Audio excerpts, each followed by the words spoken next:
Bismillahirrahmanirrahim. Assalamualaikum warahmatullahi wabarakatuh. Halo teman-teman, bagaimana kabarnya? Semoga kabarnya sehat selalu ya. Dan jangan lupa tetap stay safe. Pada kesempatan kali ini, kami dari kelompok 2 akan membahas mengenai aspek-aspek pertumbuhan yang beranggotakan terdiri dari saya sendiri, Noviarta Briliani, Octavia Intan Lestari, dan Cynthia Nisabella. Kami dari kelas 7 BPG PAUD, Universitas Pendidikan Indonesia Kampus Purwakarta, mata kuliah Deteksi Dini Tumbuh Kembang Anak, dan dosen pengampu Bapak Dr. Idat Mukodas MPD. Nah, selamat menyaksikan teman-teman. Terima kasih. Nah, perkenalkan nama saya Cynthia Nisabella, NIM 1706206. Ini saya akan menjelaskan tentang hakikat pertumbuhan. Pertumbuhan adalah perubahan fisik dan peningkatan ukuran yang dapat diukur secara kuantitatif dengan masalah perubahan dalam besar, jumlah, ukuran, atau dimensi tingkat sel, organ, maupun individu yang bisa diukur dengan berat, gram atau kilogram, ukuran panjang sentimeter, umur tulang, dan keseimbangan metabolis. Nah, pertumbuhan fisik bersifat meningkat, menetap, dan kemudian mengalami kemunduran sejalan dengan bertambahnya usia. Pertumbuhan akan berhenti ketika seseorang sudah mencapai kedewasaan. Selanjutnya, faktor yang mempengaruhi pertumbuhan. Pertama ada faktor biologis, genetik. Nah, genetik ini merupakan modal dasar dalam mencapai hasil akhir dari proses tumbuh kembang anak. Melalui instruksi genetik yang terkandung di dalam sel telur yang telah dibuahi, dapat ditentukan kualitas dan kuantitas pertumbuhan. Nah, banyak hal yang bisa diturunkan dari orang tua kepada anaknya, seperti bentuk tubuh, tinggi, warna kulit, wajah, dan lain-lain yang bisa mempengaruhi proses pertumbuhan anak. Kemudian ada hormon. Anak remaja merupakan anak yang sedang dalam masa pertumbuhan dikarenakan hormonnya lebih matang di fase ini. Anak remaja sudah mendapatkan menstruasi untuk anak perempuan maupun dewasa. Untuk anak laki-laki akan memiliki berbagai macam perubahan di dalam bentuk tubuhnya. Kekurangan hormon juga akan mempengaruhi dalam proses pertumbuhan anak. Kemudian di sini ada faktor lingkungan.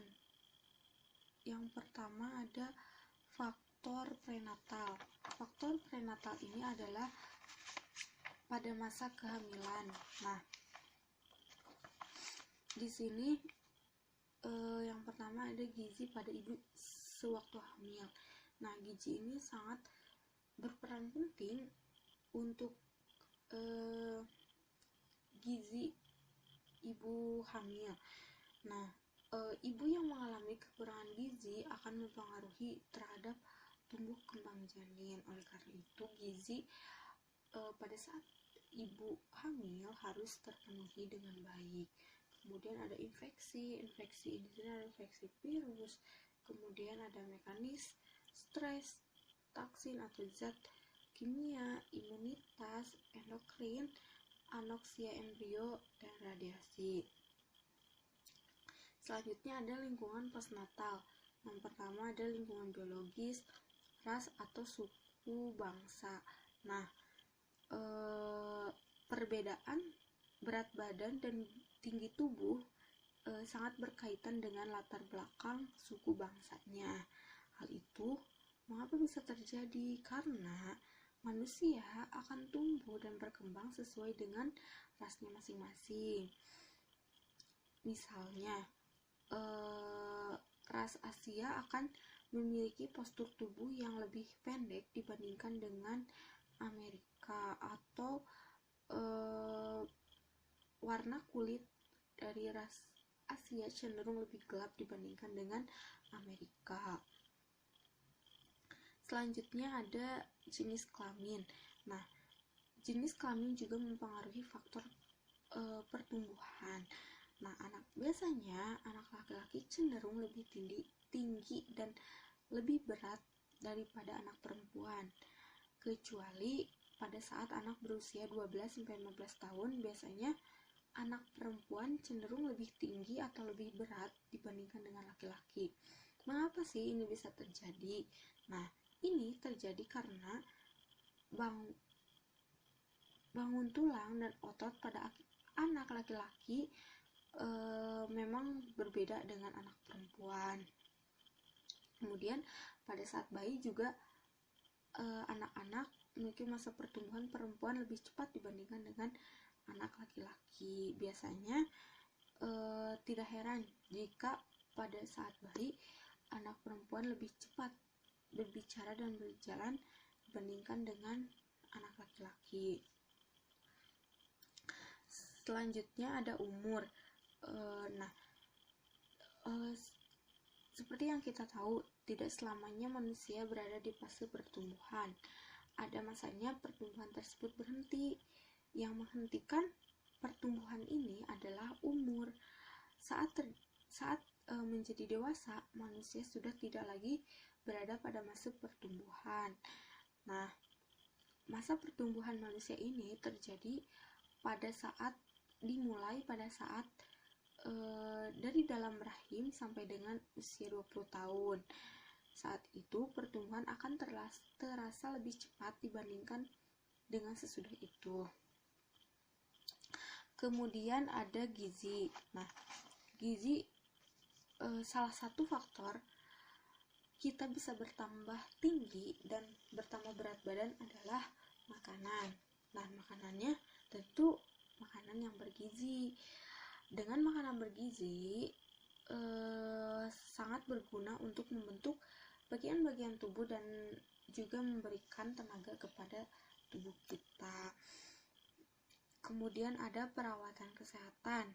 Biasanya anak-anak yang sehat dan jarang sekali mengalami sakit biasanya akan lebih memiliki tubuh yang lebih berat daripada anak yang sering sakit.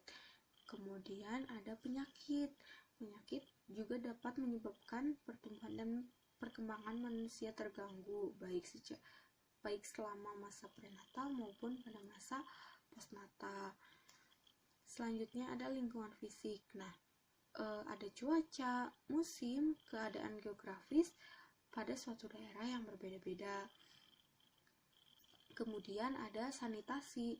Anak-anak yang tinggal di lingkungan yang tercemar bisa membuat anak-anak lebih rentan untuk terhambat pertumbuhannya dikarenakan zat-zat yang berbahaya pada lingkungan sekitarnya bisa tercemar dan masuk ke dalam tubuh anak sehingga bisa mempengaruhi organ-organnya. Kemudian pekerjaan. Nah, pekerjaan juga dapat menjadi salah satu faktor fisik yang menghambat pertumbuhan. Misalnya pekerjaan kuli panggul yang memanggul barangnya dipanggul di kepala atau pundak. Mereka lama-lama akan memiliki tubuh yang pendek karena membawa beban yang sangat berat dan membebani tubuh bisa membuat tubuh menjadi bungkuk sehingga pertumbuhannya terganggu. Selanjutnya ada aspek-aspek pertumbuhan, panjang badan atau tinggi badan. Nah, penentuan tinggi badan neonatus menggunakan istilah panjang badan dengan pemahaman bahwa metode pengukurannya dilakukan dengan posisi terlentang. Kemudian di sini ada perkiraan tinggi badan anak dari lahir.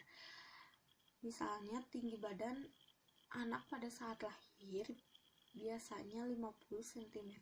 Nah, bisa diperkirakan nih pada saat anak umur 1 tahun, berapa tinggi badan anak. Nah, bisa dihitung dengan cara mengukurnya 1,5 dikali tinggi badan anak pada saat lahir. Berarti misalnya kan anak lahir dengan tinggi badan 50 cm, maka 1,5 dikali 50 cm hasilnya adalah 75 cm. Oleh karena itu, bisa diperkirakan tinggi badan anak pada saat umur 1 tahun adalah 75 cm. Nah, begitupun seterusnya. Kemudian di sini ada rumus prediksi tinggi akhir anak sesuai dengan potensi genetik berdasarkan data tinggi badan orang tua dengan asumsi semua anak tumbuh optimal sesuai dengan potensinya sebagai berikut. Tinggi badan anak perempuan. Nah, cara menghitungnya yaitu tinggi badan ayah dikurangi 13 cm, kemudian ditambah tinggi badan ibu dibagi 2 ditambah kurang lebih 8,5 cm. Nah, untuk tinggi badan anak laki-laki, menghitungnya tinggi badan ibu ditambah 13 cm ditambah tinggi badan ayah dibagi 2 ditambah kurang lebih 8,5 cm. Mengapa sih di sini dikurang atau ditambahnya 13 cm? Nah, 13 cm ini adalah rata-rata selisih tinggi badan antara orang dewasa laki-laki dengan perempuan di Inggris. Dan 8,5 cm ini adalah nilai absolut tentang tinggi badan yang sudah ditentukan.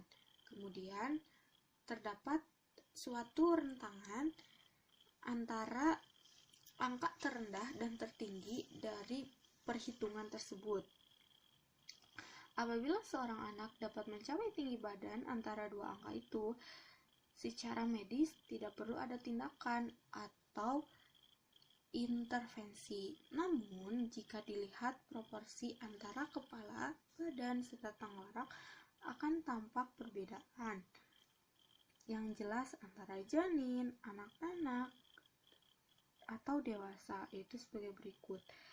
Nah, pada waktu janin berusia 2 bulan di dalam kandungannya, kepala tampak besar dan memanjang.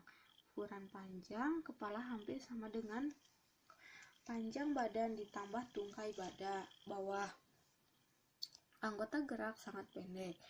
Kemudian, pada waktu lahir, kepala relatif masih besar, muka bulat, ukuran antero-posterior dada lebih besar, perut membuncit, dan anggota gerak relatif lebih pendek. Sebagai titik tengah, tinggi badannya adalah setinggi umbilikus.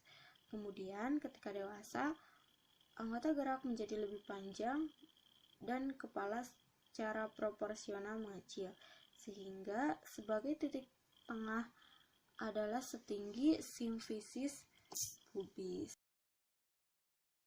Nah, oke teman-teman, sekarang saya akan menjelaskan aspek pertumbuhan yang kedua. Aspek pertumbuhan yang kedua yaitu berat badan. Nah, menurut tim Dirjen Pembinaan Kesmas tahun 1997, berat badan itu adalah ukuran tubuh dalam sisi beratnya yang ditimbang dalam keadaan berpakaian minimal tanpa perlengkapan apapun. Nah, jadi berat badan ini lebih baik ditimbang atau dilakukan pada kondisi berpakaian minimal. Jadi tidak kan karena baju pakaian yang kita pakai ini kan juga memiliki berat ya teman-teman. Jadi untuk mengetahui berat badan kita lebih baik dihitung saat kita berpakaian minimal seperti itu. Nah, berat badan ini diukur dengan satuan kilogram. Nah, dengan mengetahui berat badan ini, maka kita dapat memperkirakan tingkat kesehatan atau gizi orang. Nah, kenapa sih teman-teman berat badan itu digunakan sebagai salah satu indikator untuk menghitung gizi seseorang? Nah, ternyata berat badan ini dianggap dapat memberikan gambaran mengenai kecukupan jumlah zat gizi makro dan mikro yang ada di dalam tubuh. Nah, nggak seperti tinggi badan. Kalau berat badan ini perubahannya bisa sangat cepat. Nah, perubahan berat badan bisa menunjukkan perubahan status gizi pada anak. Nah, itulah kenapa berat badan ini kerap dipakai untuk menggambarkan status gizi anak saat ini. Nah, atau dikenal juga dengan pertumbuhan massa jaringan. Nah, teman-teman, bayi baru lahir ini berat badannya waktu lahir akan kembali pada hari ke-10. Kenaikan berat badan bayi jika mendapatkan gizi yang baik bisa diperkirakan nih. Yang pertama, 700 sampai 1000 gram pada triwulan pertama, 500 sampai 600 gram pada bulan triwulan kedua, 350 sampai 450 gram per bulan pada triwulan ketiga, dan 250 sampai 350 gram per bulan pada triwulan keempat. Nah, selain itu, perkiraan berat badan juga bisa dihitung dengan umur kepala. Nah, seperti pada umur 5 bulan, perkiraan berat badannya itu adalah 2 kali berat lahir. Nah, yang kedua, pada umur 1 tahun, perkiraan berat badannya adalah 3 kali berat lahir. Sedangkan pada umur 2 tahun, perkiraan berat badannya 4 kali berat lahir. Nah, memperkirakan kenaikan berat badan pada anak dapat pula menggunakan rumus. Nah, rumus ini adalah rumus dari Barham. Nah, yang pertama, baru lahir itu 3 kali 3,25 kg. Nah, 3,25 kg ini adalah berat badan ideal yang Barham gunakan untuk mengukur berat badan anak. Nah, pada umur 3-12 bulan, rumusnya adalah umur menggunakan tahun ditambah 9/2. Nah, pada umur 1-6 tahun, rumusnya umur kali 2 plus 8. Nah, sedangkan pada bulan 6-12 tahun, rumusnya adalah umur dibagi 2 dikali 7 dikurangi 5. Nah, pada masa prasekolah, kenaikan berat badan rata-rata 2 kg per tahun. Pertumbuhan konstan mulai berakhir dan dimulai pre-endolence growth spurt. Nah, atau pacu tumbuh kembang endolence. Nah, dengan kenaikan berat badan 3-3,5 kg per tahun, kemudian dilanjutkan dengan adolescence growth spurt atau pacu tumbuh kembang adolescence. Dibanding dengan anak laki-laki, pacu tumbuh kembang perempuan dimulai lebih cepat, yaitu pada umur 8 tahun, sedangkan pada anak laki-laki baru pada umur 10 tahun. Nah, tapi pertumbuhan perempuan ini lebih cepat berhenti daripada laki-laki. Perempuan di umur 18 tahun dan pertumbuhan laki-laki berhenti di umur 20 tahun. Nah, makanya ternyata kalau seperti berat badan, tinggi badan juga sama. Jadi tinggi badan anak laki-laki itu masih bisa tumbuh sampai umur 20 tahun, sedangkan wanita itu hanya sampai 18 tahun. Tapi semuanya masih tergantung pada faktor-faktor yang mempengaruhinya ya, teman-teman. Nah, selanjutnya ada ubun-ubun. Nah, ubun-ubun atau kepala bayi ini dibentuk oleh beberapa lempeng tulang. Nah, antara lain yang pertama, tulang occipital, 1 buah di bagian belakang kepala. Lalu, tulang parietalis, sebanyak 2 buah yang berada di bagian kanan dan kiri. Lalu, tulang frontalis sebanyak 2 buah yang berada di bagian depan kepala. Nah, tulang-tulang yang belum tersambung itu terdapat celah yang disebut sutura. Nah, ubun-ubun atau fontanel merupakan salah satu indikator pertumbuhan kepala bayi. Nah, ada 2 ubun-ubun kepala bayi, yaitu ubun-ubun besar atau fontanel mayor dan ubun-ubun kecil atau fontanel minor. Nah, ubun-ubun besar berada di sebelah depan dan membentuk bidang seperti ketupat. Nah, sedangkan ubun-ubun besar ini terbentuk dari sutura sagittalis, 2 sutura coronira, dan sutura frontalis. Nah, ubun-ubun kecil terbentuk dari 2 sutura, yaitu sutura sagittalis dan lambdoidea. Nah, ubun-ubun besar akan menutup saat usia 1,5 tahun dan ubun-ubun kecil menutup pada usia 5 bulan. Nah, pemeriksaan ubun-ubun ini sangat perlu dilakukan untuk mengetahui perkembangan otak anak. Nah, tumbuh kembang seorang anak sangat penting dan merupakan investasi terbaik bagi masa depannya. Nah, gangguan pertumbuhan, khususnya pertumbuhan ukuran kepala dan kondisi ubun-ubun, sangat penting dilakukan sejak anak di bawah usia 3 tahun. Nah, selama ini sering menjadi fokus utama adalah pertumbuhan berat badan dan tinggi badan, pemberian susu dan makan, dan kondisi penyakit anak. Nah, pertumbuhan lingkar kepala dan pemantauan ubun-ubun ini masih sering diabaikan gitu. Padahal hal itu sangat penting untuk mendeteksi sejak dini gangguan perkembangan otak dan gangguan lainnya. Nah, bila terlambat dalam mendeteksinya, maka akan memperberat kelainan yang sudah ada. Mengukur lingkar kepala juga adalah hal yang penting karena melihat pertumbuhan otaknya setiap bulan. Nah, ada beberapa gangguan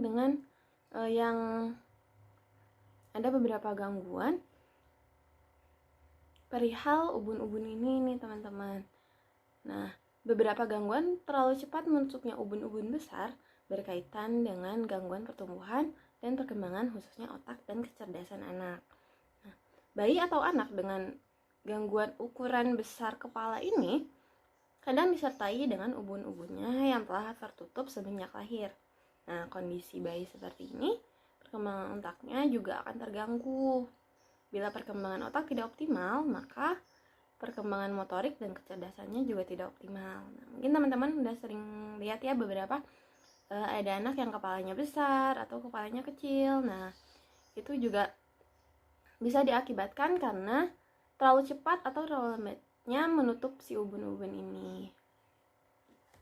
Nah, dalam keadaan normal, ubun-ubun besar sekitar 90-95% akan menutup pada usia 19-24 bulan. Nah, jika di bawah usia itu sudah menutup, maka disebut craniosynostoses. Nah, biasanya gangguan ini disertai dengan ukuran lingkar kepala yang kecil. Nah, sebaliknya, bila ubun-ubun terlambat menutup, bisa disebabkan karena hidrosefalus, sindroma Down, atau kekurangan hormon tiroid dan berbagai penyakit lainnya. Nah, selanjutnya ada lingkar kepala. Nah, apa sih teman-teman bedanya ubun-ubun dan lingkar kepala? Jadi ubun-ubun itu adalah pengukuran yang di atas ini teman-teman. Ini ubun-ubun, sedangkan kalau lingkar kepala itu dia diukur dari sini memutar sampai ke sini lagi. Nah, itu bedanya antara lingkar kepala dan ubun-ubun. Nah, lingkar kepala ini pada waktu lahir rata-rata 34 cm. Nah, besarnya lingkar kepala ini lebih besar daripada lingkar dada. Nah, seperti yang teman-teman tahu ya, biasanya pada waktu dari lahir itu, biasanya kepala anak itu lebih besar daripada badannya. Nah, nanti setelah pertumbuhannya, itu ukurannya akan menjadi normal. Seperti itu. Nah, pertambahan lingkar kepala anak pada usia 6 bulan sampai dewasa dapat diukur nih teman-teman. Nah, ukuran normalnya untuk patokan ukurannya ini pada umur 6 bulan lingkar kepalanya 44 cm. Nah, pada umur 1 tahun 47 cm, pada usia 2 tahun 49 cm, dan saat dewasa 54 cm. Nah, seperti yang kita lihat ya teman-teman, ternyata tidak terlalu signifikan gitu perubahan si lingkar kepala ini. Nah, pertumbuhan tulang kepala mengikuti pertumbuhan otak. Nah, demikian pula sebaliknya. Pertumbuhan otak yang terlalu cepat terjadi pada trimester ketiga kehamilan hingga 5-6 bulan pertama setelah kelahiran. Nah, pada masa ini terjadi pembelahan sel-sel otak yang sangat cepat. Setelah itu, pembelahan melambat dan terjadi pembesaran sel otak saja. Nah, dengan demikian, pada waktu lahir berat otak bayi adalah 1/4 berat otak dewasa. Tapi jumlah selnya sudah mencapai 2/3 jumlah sel otak dewasa. Nah, kenaikan berat otak anak juga dapat dihitung nih teman-teman. Nah, yang pertama, umur 6-9 bulan kehamilan, kenaikan berat otaknya 3 gram per 24 jam. Nah, pada lahir sampai 6 bulan, itu 2 gram per 24 jam, dan pada umur 6 bulan sampai 3 tahun yaitu 0,35 gram per 24 jam. Nah, pada umur 3 sampai 6 tahun 0,15 gram per 24 jam. Nah, selanjutnya akan dijelaskan oleh Noviarta. Bismillahirrahmanirrahim.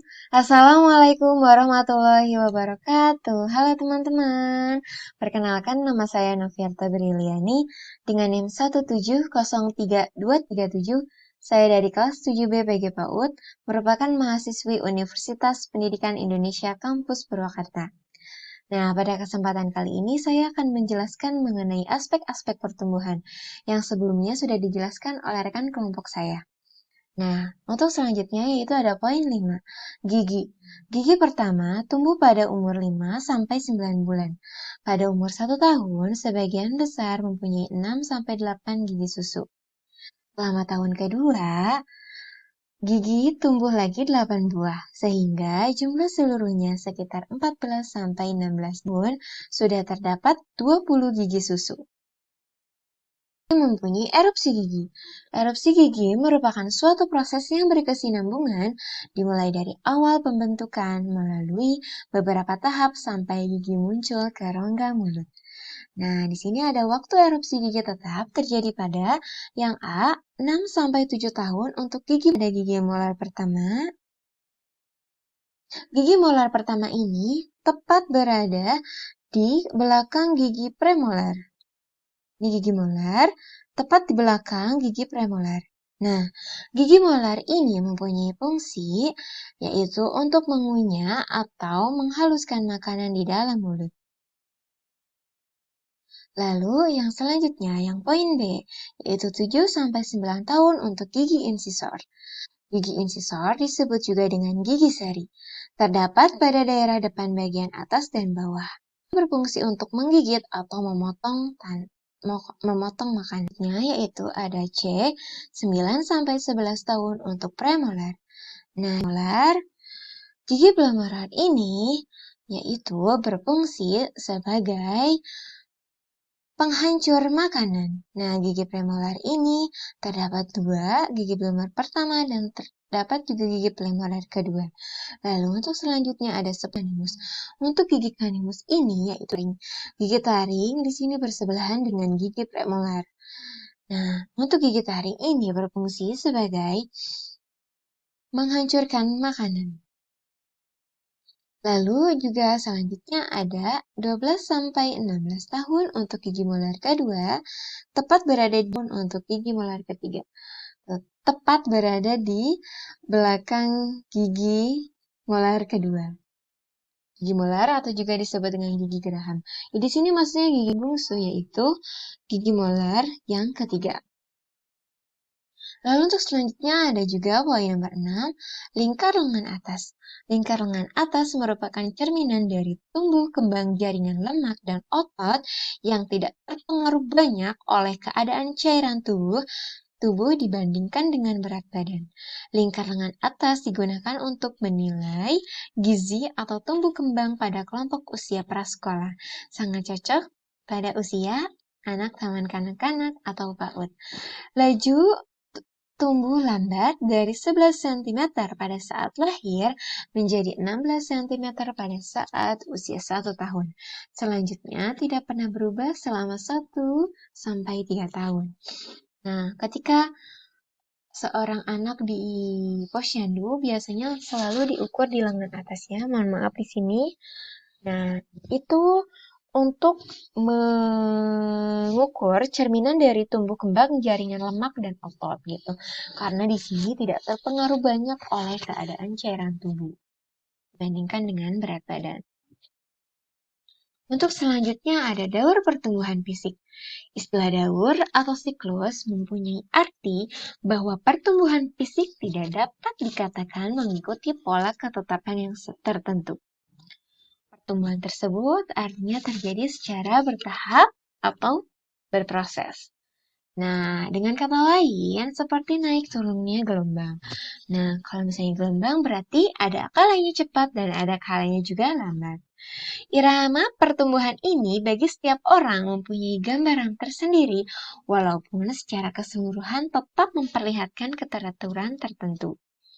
Nah, jadi untuk irama pertumbuhan ini setiap individunya mempunyai gambaran tersendiri gitu. Jadi tidak harus sama dengan satu yang lainnya, tetapi tetap mempunyai keteraturan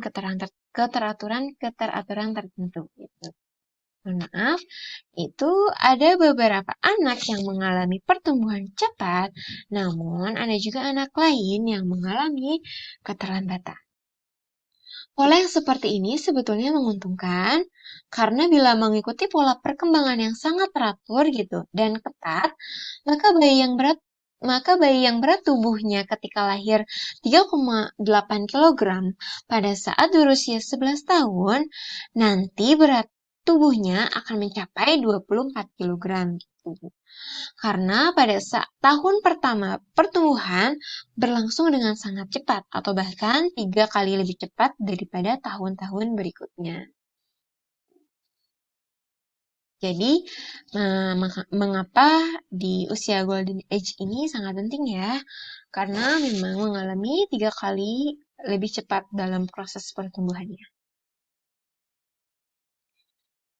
Lalu selanjutnya ada daur pertumbuhan utama. Studi tentang pertumbuhan fisik telah menunjukkan bahwa pertumbuhan anak dapat dibagi menjadi 4 periode. 2 periode ditandai dengan pertumbuhan yang cepat dan 2 periode lainnya dicirikan oleh pertumbuhan yang lambat. Jadi ada 4, yang kedua cepat, yang kedua lambat gitu. Nah, kapan yang sangat cepat? Nah, untuk yang sangat cepat selama periode pralahir dan 6 bulan setelah lahir, pertumbuhannya itu mengalami siklus yang sangat cepat gitu ya.